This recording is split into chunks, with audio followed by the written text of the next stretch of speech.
ایک صاحب معلوم کرتے ہیں، بعض لوگ کہتے ہیں کہ حضرت حوا کا مہر یہ طے ہوا تھا کہ محمد صلی اللہ علیہ وسلم پر درود پڑھ دو، اس کی کیا حقیقت ہے؟ بسم اللہ الرحمن الرحیم۔ مذکورہ سوال کا جواب یہ ہے کہ حضرت آدم علیہ السلام کا جب حضرت حوا سے نکاح ہوا تو اس وقت ان کا مہر کیا طے ہوا تھا، اس بارے میں روایات میں کسی قسم کی صراحت موجود نہیں ہے کہ حضرت آدم نے حضرت حوا کو کیا مہر دیا تھا۔ البتہ بہت سارے لوگ اپنی طرف سے یہ بات بیان کرتے ہیں کہ جب حضرت حوا کی طرف حضرت آدم نے ہاتھ بڑھانا چاہا تو فرشتوں نے روک دیا اور کہا کہ صبر کرو یہاں تک کہ تمہارا ان سے نکاح نہ ہو جائے اور تم ان کا مہر ادا نہ کر دو۔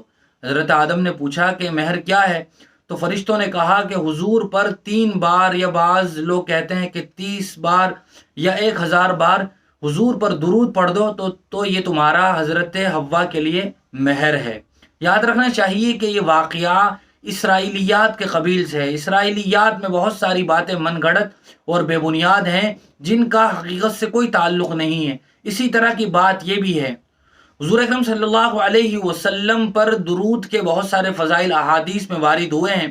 حضور پر درود پڑھنے کی فضیلت کے لیے اس طرح کے من گھڑت واقعات کو بھی بہت سارے لوگ سہارا بناتے ہیں، جب صحیح اور مستند روایات حضور پر درود سے متعلق موجود ہیں تو پھر اس کے سہارے کی ضرورت نہیں ہے، اور یہ بات بھی بیان نہیں کرنا چاہیے چونکہ اس بات کی ہمارے پاس کوئی اوتھینٹک دلیل یا کوئی صحیح اور مستند کتاب میں یہ بات لکھی ہوئی موجود نہیں ہے کہ حضرت حوا کا مہر وہ حضور پر درود تھا، لہذا اس بات کو بیان بھی نہیں کرنا چاہیے۔